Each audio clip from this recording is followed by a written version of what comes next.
My parents said, if your brother's not invited, we're not coming. Now they've lost every kid they ignored for him. What's up, Reddit? I was the family punching bag while my older brother got treated like royalty for doing absolutely nothing. I finally broke free, built my own life, and thought I was done with all that garbage. Turns out my family had other plans. Let me take you back to where this whole mess started. I'm Travis. Grew up in a small town in Indiana with my older brother Matt, my younger sister Natalia, and our parents. Matt was 2 years older than me, and from the very beginning, it was obvious he was the favorite. Not subtle either, like painfully obvious to anyone with functioning eyes. It all started because Matt was good at football, not just school team good. People in town genuinely believed he might land a college scholarship someday. Coaches praised him constantly. Neighbors talked about him like he was already headed for the NFL.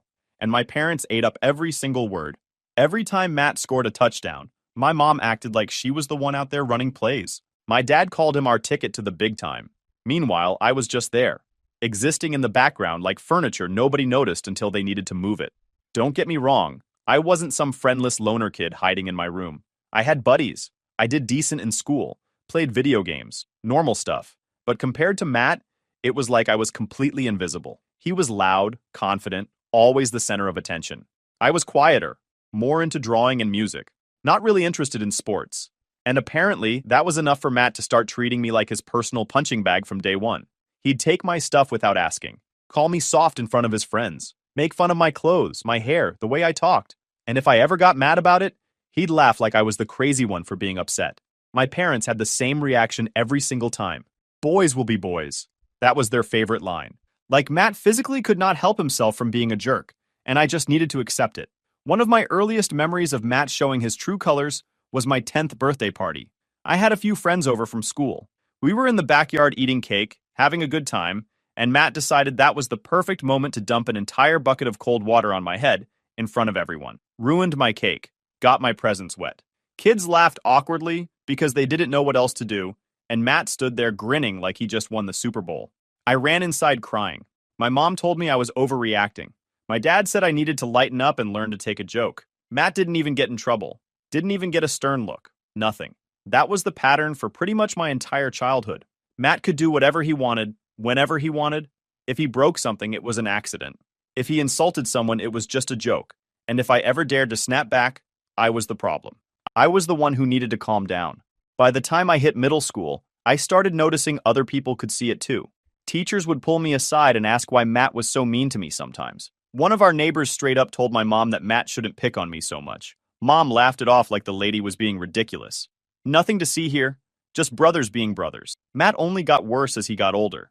It wasn't just teasing anymore. He was actively trying to humiliate me whenever he could. One time in 8th grade, he told my crush that I still slept with a nightlight, which wasn't even true. But she believed him, and she stopped talking to me for weeks. When I told Mom what happened, she just said he was teasing and didn't mean anything by it. Natalia was still pretty young back then, maybe 6 or 7, so she wasn't really involved in any of it.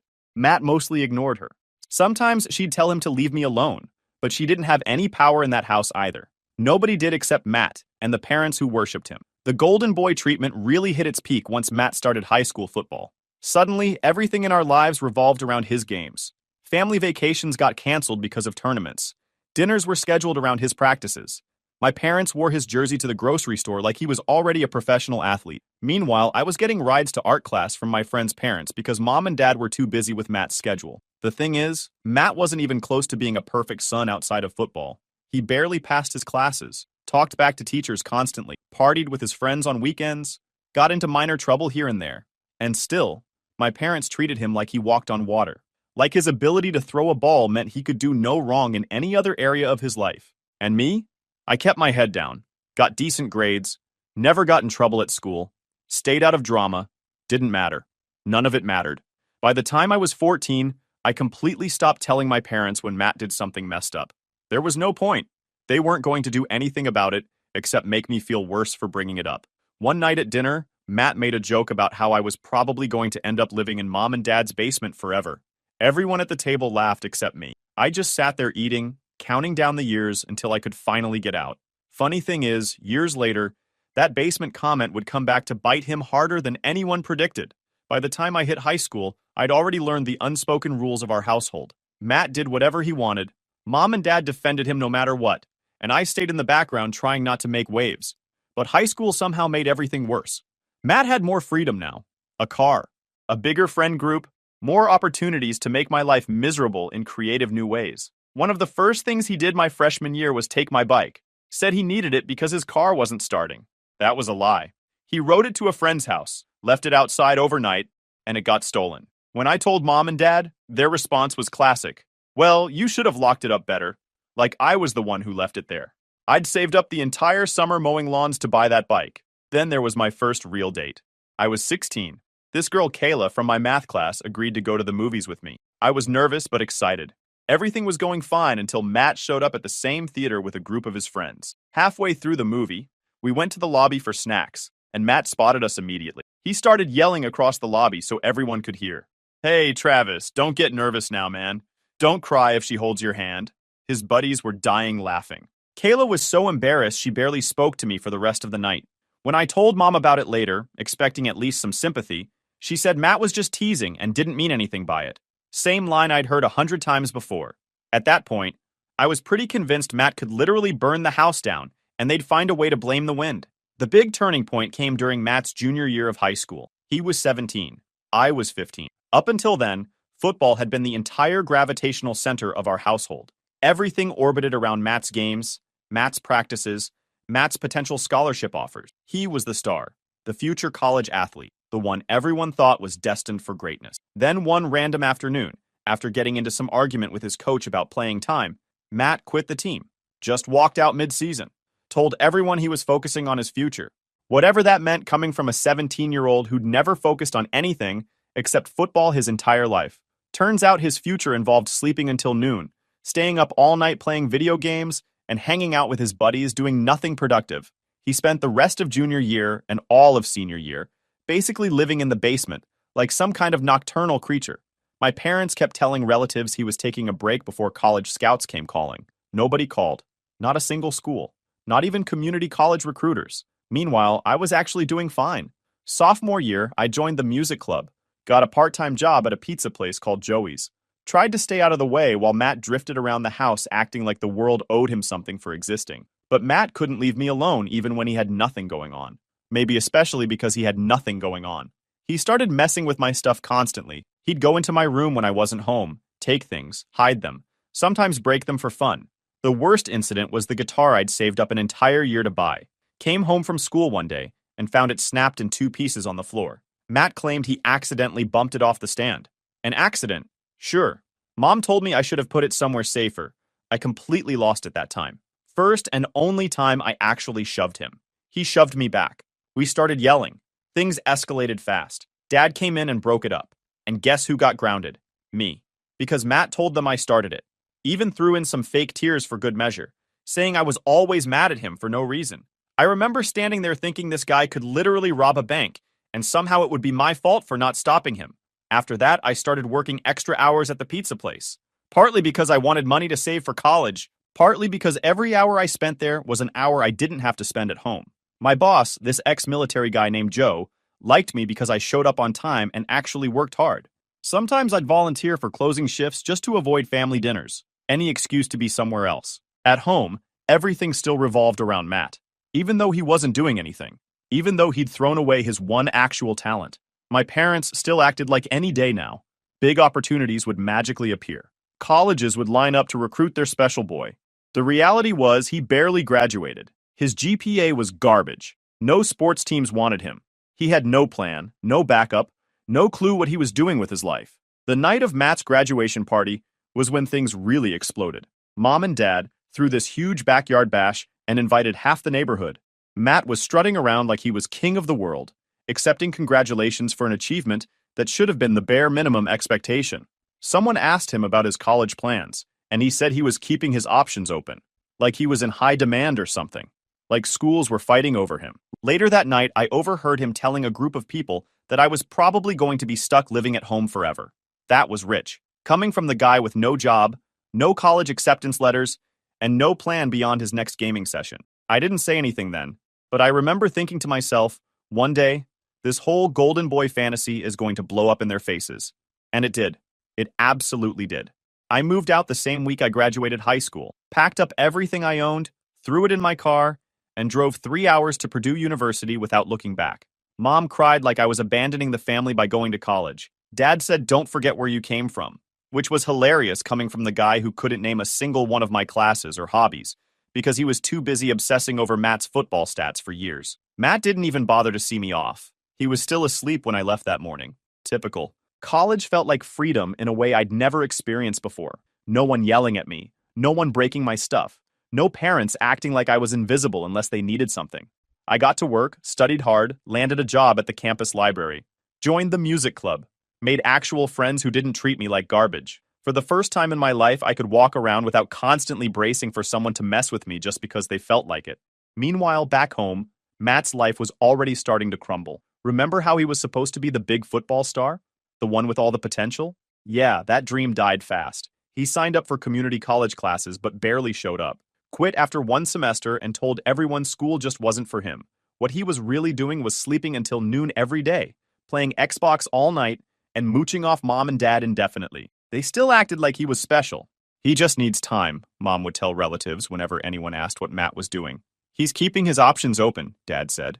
Like Matt was some free agent athlete weighing offers from multiple teams instead of an unemployed 20-year-old living rent-free in his childhood bedroom. I stayed out of it as much as possible. I had my own life to build, finally, and I wasn't about to waste energy arguing with them about Matt's failures. But every time I went home for holidays, Matt found a way to start something. The worst was Christmas my sophomore year. I brought my girlfriend at the time, Rachel, home to meet my family. I warned her about Matt beforehand, but she didn't really understand until she witnessed him in action. We were sitting in the living room just having a normal conversation, and out of nowhere Matt goes, "Hey Rachel, did Travis tell you he used to cry every time he lost at Mario Kart?" Everyone laughed. Then he added, "Don't get him too excited tonight, he might cry again." Rachel looked mortified. I was furious, and Mom told me to stop being so sensitive when I asked Matt to knock it off. That was the last time Rachel came home with me for the holidays. Can't really blame her. Natalia wasn't home much either during those years. When she turned 18, she started college in New York. Think she saw how toxic things were at home and decided distance was the only solution. She didn't come back for fall break her freshman year. Skipped a few holidays. When Mom complained about it, Natalia just said she was too busy with school. Matt accused her of betraying the family, told anyone who would listen that Natalia thought she was too good for them now. Funny thing was, Natalia actually stayed in touch with me way more than she did with our parents. She'd call me regularly to talk about her classes, her new friends, her boyfriend Daniel. We actually built a real relationship once we were both out of that house. By the time I was a junior, Matt was 22 and still living at home. No job, no education, no plan whatsoever. He worked at a car wash for 2 months and quit because the boss was a jerk. Tried landscaping for one summer and quit because it was too hot outside. Every single time he quit something, Mom made excuses. He just hasn't found the right fit yet.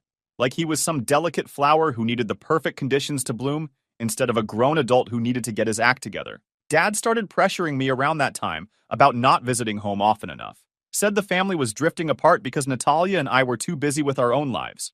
I told him maybe if things at home weren't constantly revolving around Matt and his problems, people would actually want to be there. He didn't appreciate that answer. The summer before my senior year at Purdue, I went home for a few weeks to work a temp job and save some money. Figured I could tolerate the situation for a short stretch. I was wrong. One night at dinner, Matt started making comments about how I thought I was better than everyone just because I was in college. I tried ignoring him at first, but he wouldn't let up. Kept going and going. Said my degree was going to be useless. Said I'd probably end up working at a gas station like half the people with degrees. Just kept poking and poking. I finally snapped.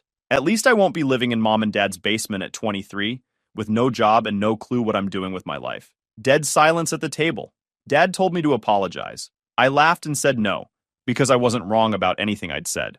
Matt got mad, picked up a dinner roll, and threw it at my head across the table like we were 5 years old. I stood up, walked out, and drove back to campus the next morning, even though summer classes hadn't started yet.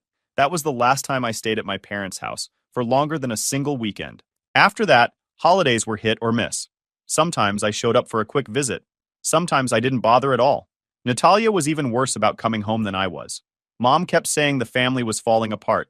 I privately thought maybe it was just finally falling into its natural place. Broken pieces settling where they belonged. Natalia met Daniel during her junior year in New York. By then, Matt was 27. I was 25. The gap between our lives and his had never felt bigger. Natalia called me about a month after they started dating, sounding happier than I'd ever heard her. Said Daniel was smart, funny, had a good job lined up after graduation, and actually listened when she talked. Revolutionary concept in our family. I met him the following summer when they drove through Indiana on a road trip. Daniel was one of those guys who didn't need to say much to make a good impression. Confident, but not arrogant. Shook my hand firmly, asked about my life, even brought my parents some fancy coffee from New York as a gift. Mom loved him immediately. Dad did too. Matt didn't. First time they met, Daniel casually asked Matt what he was doing for work these days. Matt mumbled something vague about taking time to figure things out. Daniel just nodded politely and changed the subject. You could tell Matt absolutely hated not being the most impressive person in the room for one. Someone else was getting attention and respect, and he couldn't stand it. Christmas rolled around that year. First time the whole family was together in over a year. Me, Natalia, Daniel, Mom, Dad, and of course, Matt. From the start, Matt was trying way too hard to act like the big man, bragging about his old football glory days, talking over people, cracking dumb jokes that nobody laughed at. Most of the actual conversation was between Natalia, Daniel, and me catching up on real-life stuff. You could practically see Matt's irritation building. He hated not being the center of attention. Absolutely could not tolerate it. That's when he pulled his classic move. We were all sitting in the living room after dinner. Natalia got up to grab dessert from the kitchen. Matt followed her in, and a minute later he came walking back out holding this huge bowl of water, grinning like an idiot, clearly planning to dump it on her when she walked through the doorway. Before Matt could even move, Daniel stepped directly in front of him. Calm voice, steady posture. Put it back. Matt laughed nervously, trying to play it off. It's just for fun, relax. Daniel didn't budge an inch. I said, put it back. Matt froze. Probably because he realized for the first time that Daniel wasn't like me or Natalia. He wasn't going to shrug it off and let Matt do whatever he wanted. He wasn't intimidated by Matt either. Daniel leaned slightly closer. You throw that water, and you and I are going to have a serious problem. Matt stared at him for a long moment. Then he slowly set the bowl down on the counter and walked off without saying another word, like nothing happened. Natalia came back into the room, noticed the bowl sitting there, gave me a confused look. I just shook my head. Mom immediately tried to smooth everything over. Matt was only joking around. Daniel didn't even look at her. Doesn't seem very funny to me. The mood shifted hard after that. Matt stayed quiet the rest of the night. Natalia and Daniel left early, said they were tired from traveling.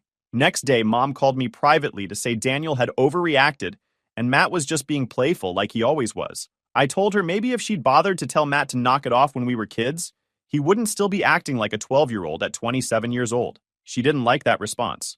Over the next year, Natalia visited home less and less. Sometimes skipped holidays completely. Mom complained constantly, said Natalia was too wrapped up in her new boyfriend to care about family anymore. The truth was simpler than that. She just didn't want to deal with Matt or the endless drama surrounding him. Neither did I. A year after that Christmas incident, Natalia called me with big news. Daniel proposed. She sounded genuinely excited, but also nervous. I asked what was wrong. She hesitated before answering. I don't want Matt at the wedding. I wasn't even slightly surprised.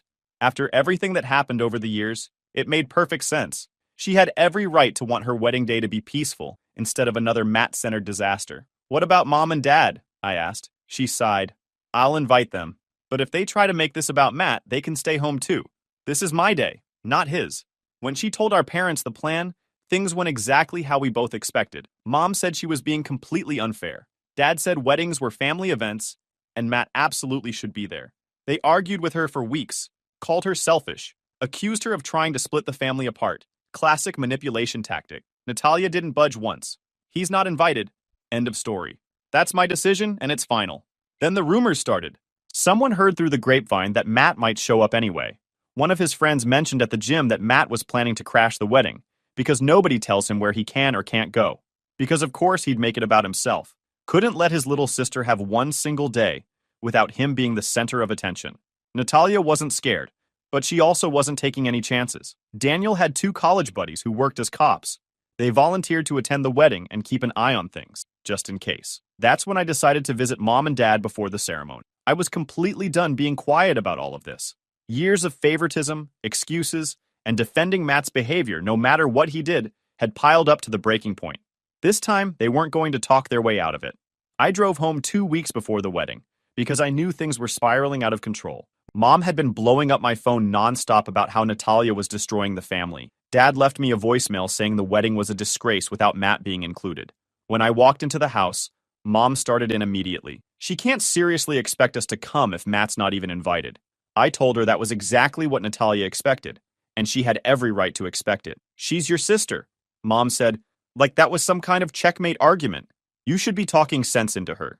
Number one, I said firmly, she doesn't want him there, and she has every right after everything he's done to both of us over the years. End of discussion. Mom looked at me like I'd started speaking another language. That night at dinner, Dad joined the campaign. Your mother's really upset about all this. Natalia needs to reconsider her position. I set my fork down hard. Why? So Matt can ruin her wedding day like he's ruined every holiday and family gathering for the past 20 years? Dad leaned back in his chair, frowning. He's her brother. Yeah, I said. And he spent over 2 decades treating her and me like garbage while you two looked the other way and made excuses for him. That's a fact. Mom told me to watch my tone. I told them maybe they should have watched Matt's behavior 10 years ago, when it might have actually made a difference. Then I asked them something that shut the entire table up. What exactly has Matt done with his life? I said. He's in his mid-20s. No job, no education, no plans, lives here rent-free. And you still treat him like he's some kind of gift from heaven. Why? Dad started with his usual defense. Matt just needs more time to figure things out. He's had time, I said. All of it. Handed to him on a silver platter, while you blamed everyone else for his screw-ups. And now you expect Natalia to risk her wedding day turning into another one of his disasters? That's not happening. Mom's face went red. Dad told me I was being disrespectful to them in their own house. Number one, I said.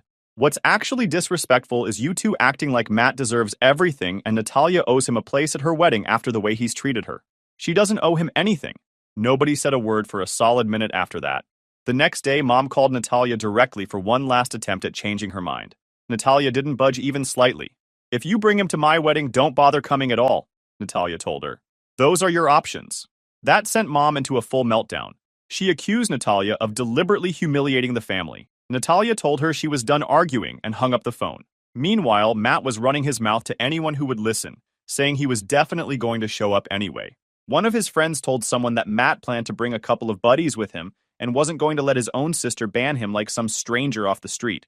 When I told Natalia about the threat, she didn't even sound surprised. Daniel's friends will handle it if he tries anything. I'm not letting him ruin this day.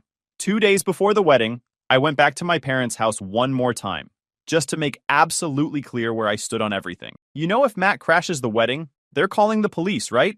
I said bluntly. Mom glared at me. He wouldn't actually do that. He would, I said. Because you've spent his entire life letting him believe he can do whatever he wants without consequences. This is what you built. Dad crossed his arms defensively. You think you're better than your brother just because you went to college? No, I said evenly.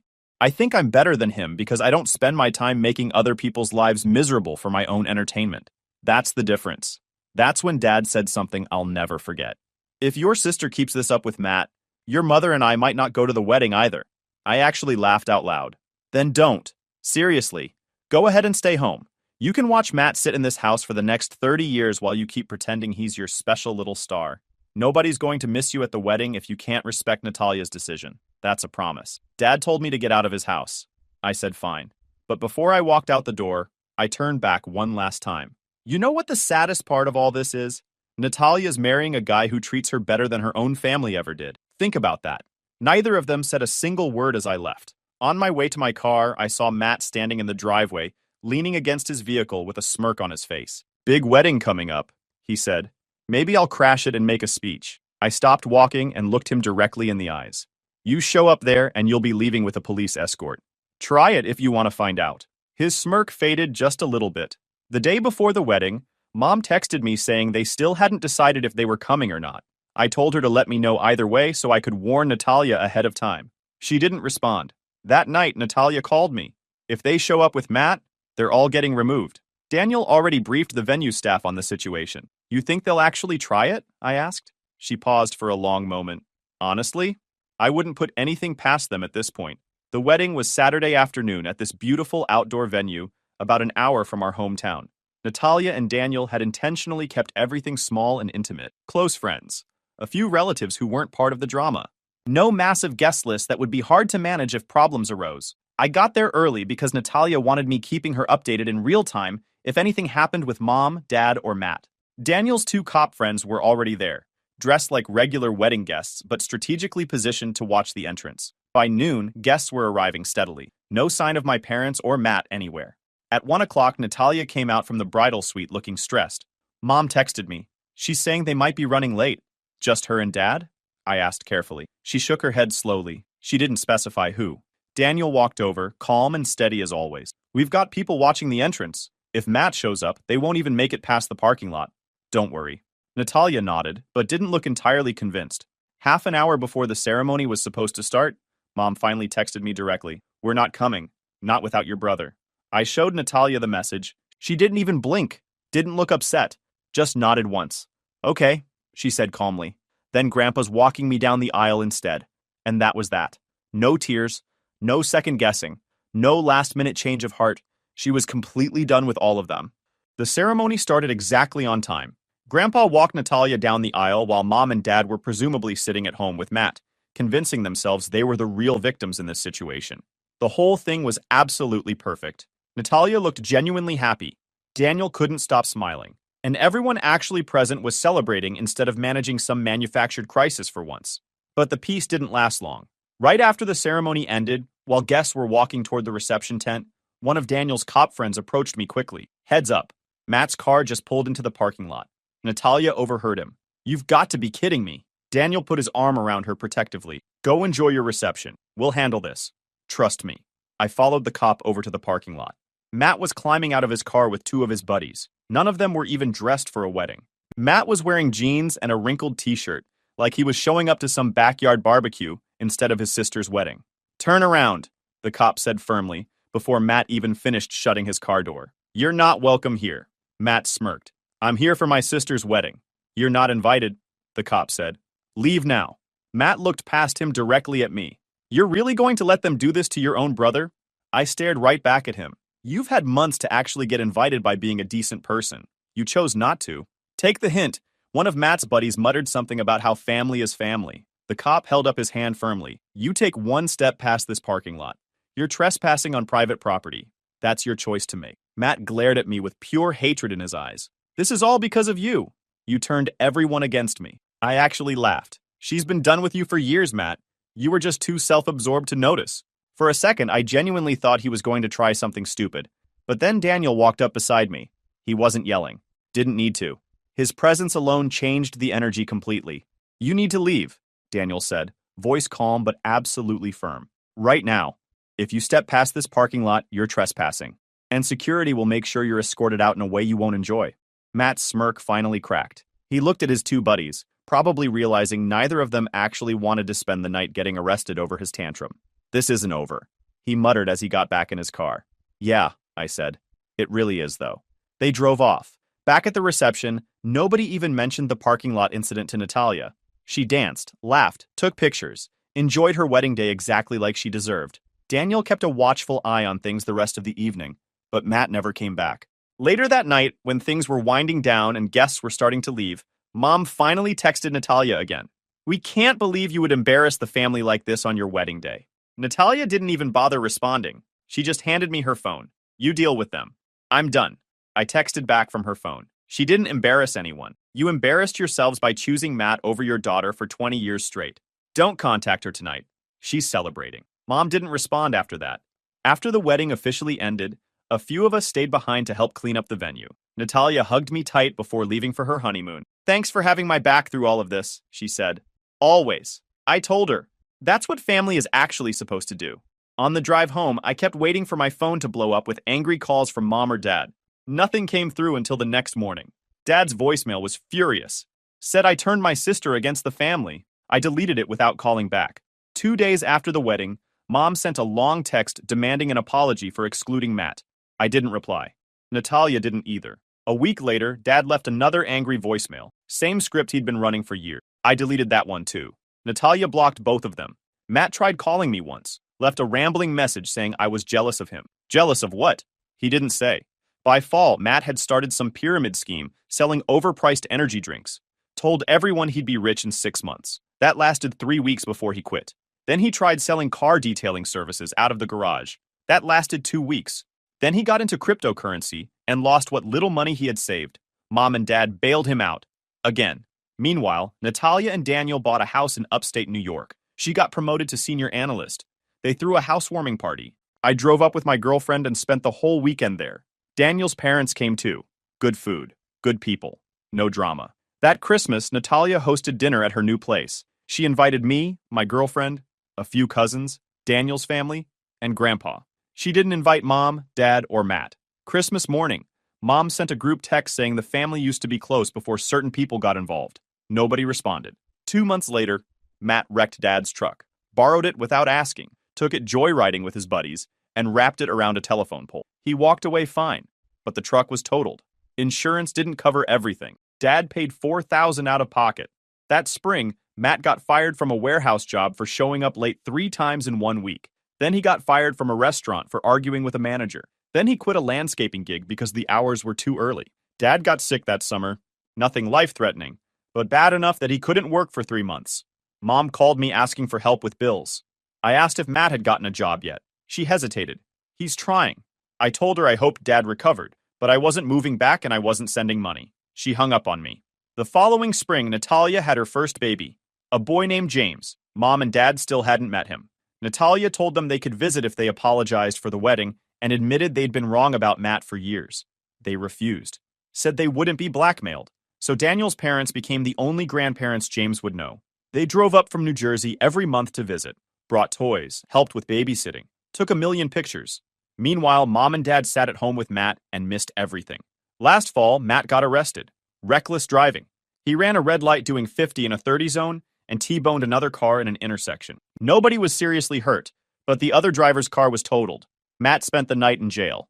Mom and Dad paid his bail, paid his lawyer, paid the settlement to avoid a lawsuit. His license got suspended for a year. A month after that, Mom called me, said they were rewriting their will, hinted that they were leaving everything to Matt because he needs it most. I told her that was fine. She sounded surprised. You don't care? I said no, because he'll burn through it in a year and end up right back where he started. She didn't have a response. 2 weeks ago, Natalia called me, said Matt had been posting on social media about how his siblings abandoned him, how we turned our backs on family, how we thought we were better than everyone. One of his posts said he was going to show up at Natalia's house and demand to see his nephew. Daniel handled it. He called Matt directly and told him if he stepped foot on their property, he'd be arrested for trespassing. Matt called him a bunch of names and hung up. He never showed. Last weekend, I drove up to see Natalia and the baby.